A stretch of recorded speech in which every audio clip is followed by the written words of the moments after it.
Jadi ingat dulu, tadi Bapak ngendika nggak ada ritual pesugihan itu, ini perlu diluruskan supaya nanti nama Gunung Kemukus itu tidak dikotori dengan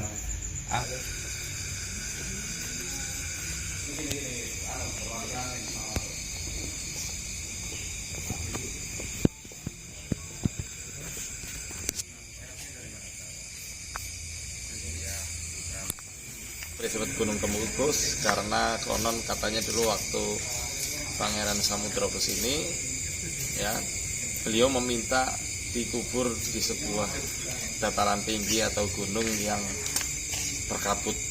Jadi kabut itu dikatakannya kukus, jadi Kemukus. Sekarang ini kita lagi ada di area Sendang Ontrowulan. Konon beliau adalah ibu dari Pangeran Samudra, yang menurut Profesor Bani mengatakan beliau itu adalah ibu tirinya. Nanti insya Allah lengkapnya kita mau ketemu sama bapak penjaga yang ada di sini, sekaligus kita jalan-jalan kayak apa sih Sendang Ontrowulan. Yuk ikuti perjalanan kami di episode kali ini.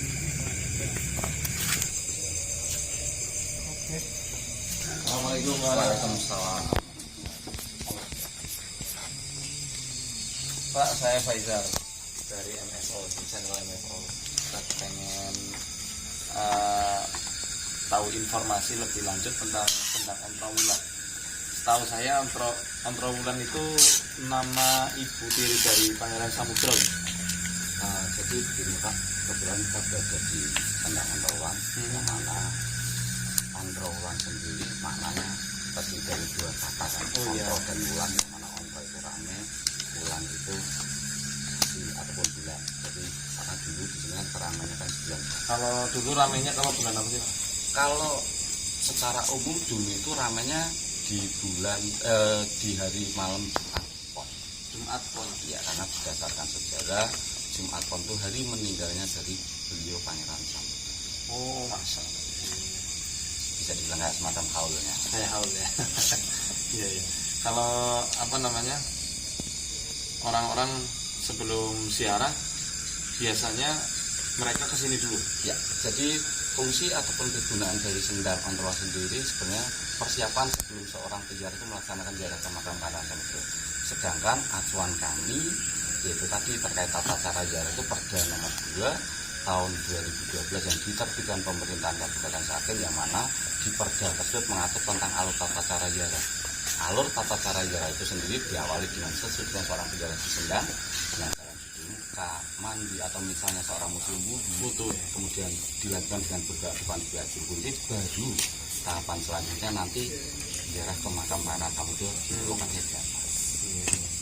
Mungkin boleh kita lihat. Monggo, silakan Pak Dirjen. Anggaran dari Kementerian PUPR. Nah, itu kenapa ini dinamakan Sendang? Karena Sendang itu mata air tapi identik dengan dangkal. Kalau dalam itu sumur. Dalam sumur. Iya, kalau dangkal itu biasanya konsepnya kayak Sendang. Oh, menarik.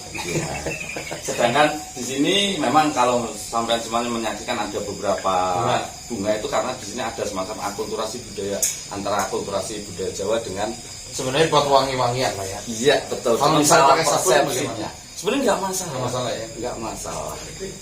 Cuman ya itu tadi Pak, karena segala sesuatunya kayak akulturasi terjadinya akulturasi budaya Islam dengan Jawa, mereka menggunakan kalau semacam mungkin untuk wangian ataupun untuk semacam apa ya?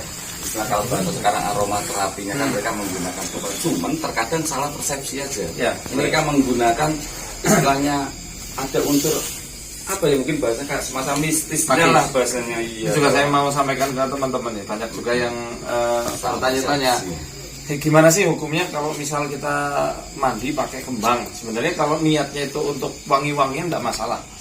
Ya karena memang bunga itu wangi, ya. Dan Rasulullah suka hal yang wangi. Kalau di Arab kan biasanya pakai saffron, ya kan, dan minyak-minyak yang lainnya untuk wangian di tubuh.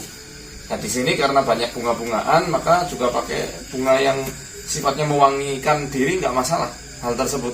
Tapi kalau niatnya lain, misalnya untuk syarat-syarat ritual tertentu, ini yang nggak boleh, haram. Ya tapi kalau untuk wangian nggak apa-apa. Ya, kayak ini kayak tadi Bapak sampaikan, untuk mandi, bersuci, buat wangi diri, boleh. Ya. Saffron kan kadang juga dipakai untuk ritual-ritual, tapi pada hakikatnya itu dibolehkan sama Rasul. misik pun juga demikian, ya oud juga demikian. Jadi jangan nanti sama bunga. Karena kan sabun juga kadang-kadang diekstrak dari bunga-bungaan gitu. Iya. Ngoten wae. Lan di mana dulu ibu tiri dari Pangeran Samudra itu sesuci nggih. Sesuci di sini. Dan ini diabadikan untuk ya dilestarikan sejarahnya. Sampai juga ada edukasi moral. Ada edukasi moral supaya sesuci diri dari fisik maupun hati. Di doa kalau kita habis wudu gimana? Asyhadu an la ilaha illallah wa asyhadu anna muhammadar rasulullah. Allahumma ja'alni minat tawwabina wa ja'alni minal mutatahhirin. Ya Allah, berikanlah ya Allah, jadikanlah aku termasuk orang yang bertobat dan orang yang mensucikan diri. Ini baik habis junub maupun wudu. Karena yang namanya mensuci bukan suci fisik saja, tapi juga suci hati. Ini keren, perjalanan kita di Kemukus kali ini banyak pelajaran teman-teman. Karena di sejarahnya Pangeran Samudra ini mengajarkan untuk kita tidak melihat lahiriah saja. Sebagai refleksi dari ayat 7 surat Ar-Rum, ya'lamuna zahiran minal hayatid dunya wa hum 'anil akhirati hum ghafilun. Nah ini, mereka hanya tahu apa-apa yang zahir dari kehidupan dunia, tapi kehidupan akhirat mereka lalai. Ya, ini salah satunya harus bersuci. Dan nanti soal percintaan yang itu banyak sekali orang yang salah paham ya Pak ya. Oke. Nah, ini matur nuwun, kita mungkin langsung ke atas boleh Pak? Monggo. Saya mau wudu dulu, ini wudunya batal loh. Jadi dengan niat berwudu. Ya.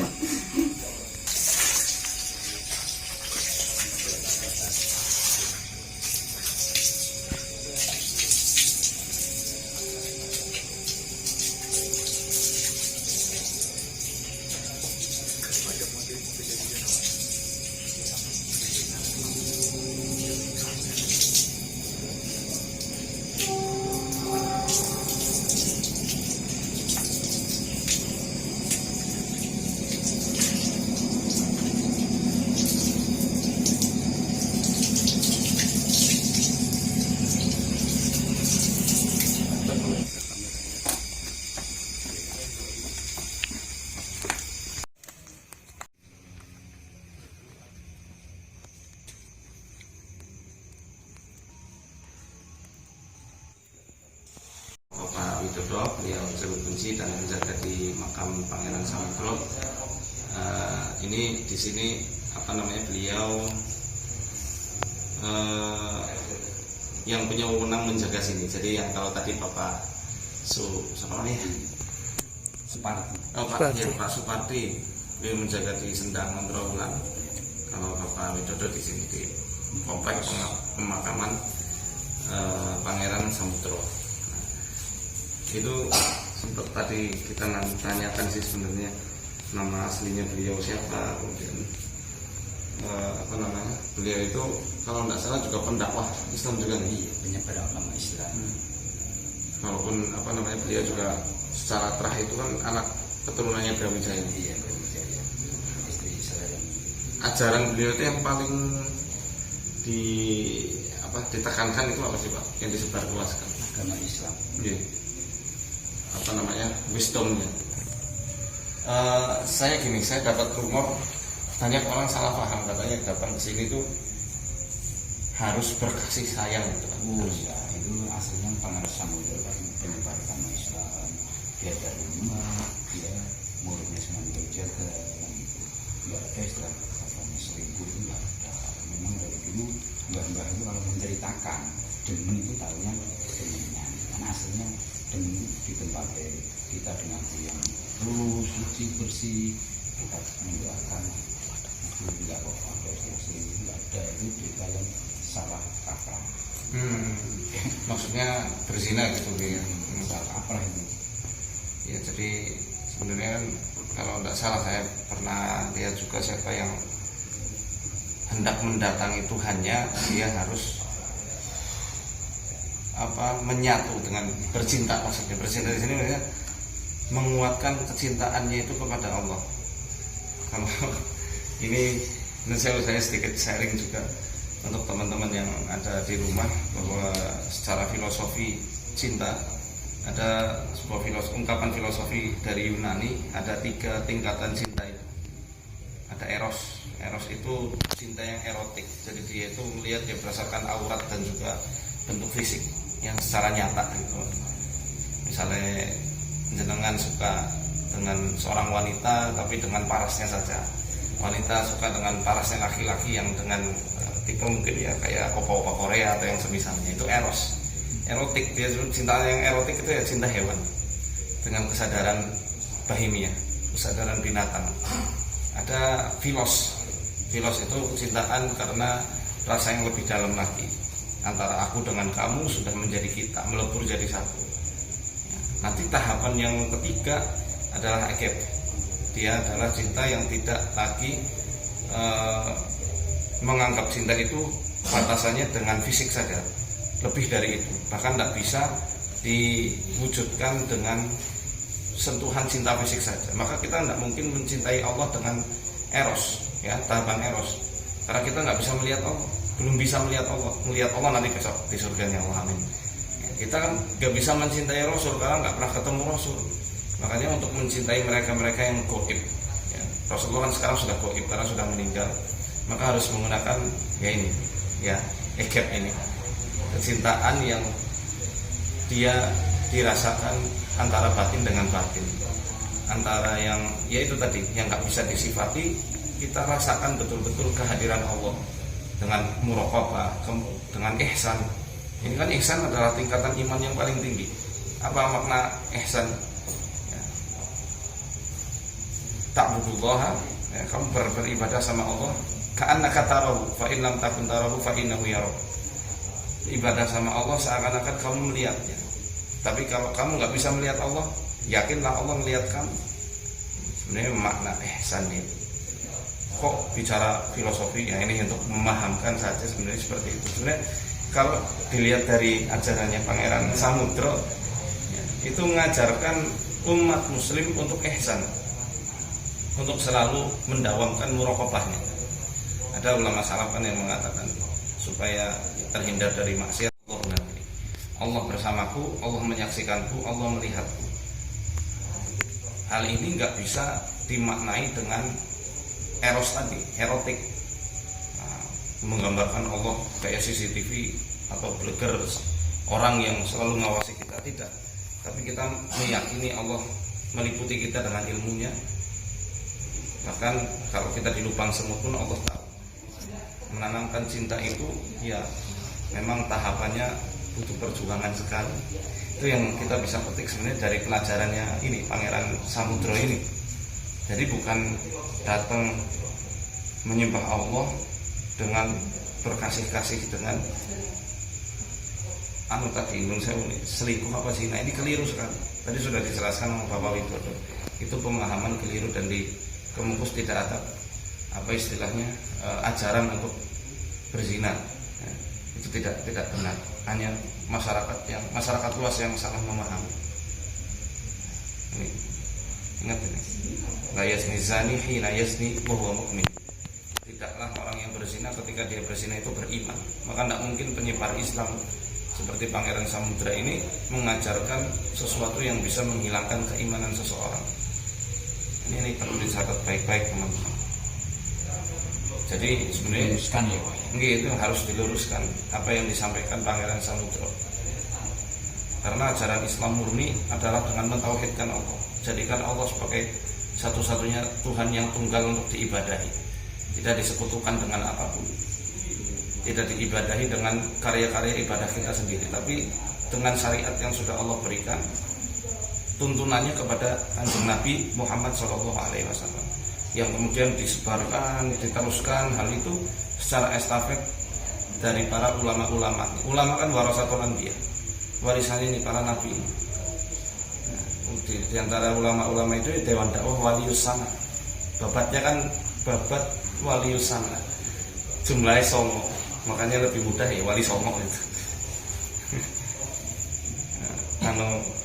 Kalau ini Pak, saya juga pernah dengar tentang ritual pesugihan yang ada di gunung ini tuh sebenarnya ada memang ada atau itu hanya karangan orang saja? Karangan orang-orang. Aslinya kalau ziarah itu di sini kita yang penting berdoa, mendoakan Pangeran Samudra dan segala ibu Ontrowulan supaya dia masuk ke surga, Dilapangkan kuburnya. lapangkan kuburnya, lapangkan semuanya. Biar itu kita mendoakan, enggak kita harus minta sama Pangeran Samudra, enggak. Salah persepsi lagi karena orang mintanya sama Pangeran Samudra. Aslinya kita kan mintanya sama Tuhan Yang Maha Allah, dan kita mendoakan Pangeran Samudra, dan kita sebagai insan manusia, para aula wali kan kita mendoakan sama-sama orang muslim ya, dia masuk jalan yang lurus. Betul, ziarah kubur itu sunnah. Rasulullah itu senang ziarah ke Baqi, makam Baqi di Madinah. Kenapa? Ya. Awalnya memang dilarang ziarah itu di masa-masa penyebaran Islam, tapi diizinkan oleh Rasulullah. Kenapa? Fa innaha tudzakirul akhirah, karena ziarah kubur itu mengingatkan kita kepada akhirat. Memang boleh kita ke sini mengingat besok. Sekarang Pangeran Samudra ada di dalam. Mungkin betapa kuatnya dakwah beliau sehingga nama beliau diabadikan sama Allah. Mungkin kalau kita yang meninggal 3 hari, 4 hari, seminggu pada lupa. Tapi orang-orang zaman dulu dengan keikhlasannya itulah yang menjadikan umur mereka panjang. Umur panjang kan bukan soal usia, tapi sesuatu yang bisa kita wariskan untuk generasi-generasi setelah kita. Jadi dikenang, terus kebaikannya yang dikenang juga dikenang. Jadi kita di sini mendoakan Pangeran Samudra bukan untuk meminta-minta pada ahli kubur. Justru para ahli kubur yang membutuhkan doa kita. Mereka tidak bisa doakan balik kita kayak gitu ya. Dan ini yang nantinya yaitu syafaatul mukminin, syafaatnya orang beriman kepada satu daripada yang lainnya nanti akan diberikan Allah di hari kiamat. Moga-moga kita dapat syafaatnya Kanjeng Nabi SAW dan orang-orang soleh di antara kita. Jadi ingat itu tadi Bapak ngendika nggak ada ritual pesugihan itu, ini perlu diluruskan supaya nanti nama Gunung Kemukus itu tidak dikotori dengan tadi cerita-cerita yang nggak jelas, yang negatif nih. Nah, itu rumor sebenarnya, rumor lagi-lagi ya dari orang nggak bertanggung jawab. Ya karena aula wali, maksud kan usul itu kan nggak masuk akal kan gitu. Jadi intinya sebenarnya tadi datangi Allah dengan cinta, bukan bercinta-cintaan dengan apa? Dengan lawan jenis, melainkan memadukan. Allah itu kan Rahman, Allah Rahim. Maka sambutlah kasih sayang Allah ini dengan apa ya? Dengan tobat, dengan ibadah. Sehingga kita menyebut cinta Allah, Allah cinta sama kita cinta sama Allah. Ya itu radhiyallahu anhum wa radu an. Allah meridhoi mereka dan mereka pun ridho bahwa Allah Tuhannya. Jadi itu yang sebenarnya garis besarnya, garis yang harus kita luruskan itu. Kok di sini usul saya kasihan, dia itu menangis pada Iya betul. Nah, itu kita pada orang muslim kan kita mendoakan. Kalau Pangeran Samudra itu kan muridnya Sunan Kalijaga. Ini apa? Kalau makamnya Dewi Ontrowulan itu sebelah mana? Belum itu Musa. Oh di sana. Jadi beliau masih belum Islam. Udah Islam. Iya. Itu apa ceritanya seperti itu ya tentang Pangeran Samudra dan akan ya. Kemudian tadi hukumnya mirip kayak ruqyah. Ruqyah atau jambi-jambi mantra itu awalnya dilarangnya mutlak, dibilangnya syirik. Tapi dibolehkan asal gak ada unsur kesyirikan di situ, tidak ada persekutuan. Jadi dibolehkan kan? Dari Auf bin Malik al-Asja'i itu sahabat yang suka mantra, ya, suka ruqyah. Datang Rasul, Rasul ini katanya ruqyah syirik ya. Terus ruqyah yang kami lakukan zaman jahiliyah gimana? Coba perlihatkan ruqyahnya. Ketika dibacakan tidak ada unsur syirik, oh boleh, ya. Laba sabiruqa malam yakun fi syirk. Enggak apa-apa kalian lakukan ruqyah selagi tidak ada unsur syirik. Nah, jadi ini berlaku untuk semua hal, termasuk juga di dalamnya ziarah kubur. Utama kita ziarah, nggak bisa ke perairan samudra atau kuburan yang ada di sekitaran Anda pun kita ziarahi, beri salam, assalamualaikum ya ahlad diyar lil mu'minin wal mu'minat wal muslimin wal muslimat yaghfirullahu lana wa lakum wa nahnu insyaallah bikum lahiqun. Semoga Allah mengampuni kita dan kalian. Kemudian kalian sudah mendahului kami dan kami insyaallah menyusul kalian. Itu ada pengingat kita juga kan, kami insya Allah nyusul kalian akan mati ya. Ingat sangkan paran yang dumadi ya, sangkan paran kita itu apa? Kita dari Allah, dihidupkan mengemban amanah taklif syariat Allah. Jadi kita harus teguh megang syariat itu, menjunjung tinggi kalimat tauhid.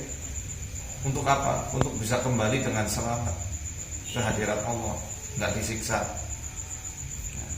Ini ngoten sih sebenarnya. Ini terima kasih banyak Bapak. Saya malah banyak ceramah. Jadi moga-moga ini bisa jadi pelurusan kepada teman-teman. Nggih, Bisa meluruskan. ada teman-teman yang ada di rumah tentang Kemukus. Toh Kemukus sekarang udah indah loh. Kalau kita kesini pagi-pagi atau sore, itu ada tadi Kemukus yang baru dekat Sendang Trawulan, itu view-nya keren. Bisa untuk ngopi di situ ini lagi. Jadi kesini ritual kesini untuk ziarah. Ya. Jangan ada ritual-ritual apapun, ziarah aja. Kemudian sambil ngopi di situ asik banget. Matur nuwun sangat Bapak Widodo atas waktu dan kesempatannya kami bisa ziarah di sini. Semoga Allah lapangkan kubur beliau, Allah terima amal soleh dan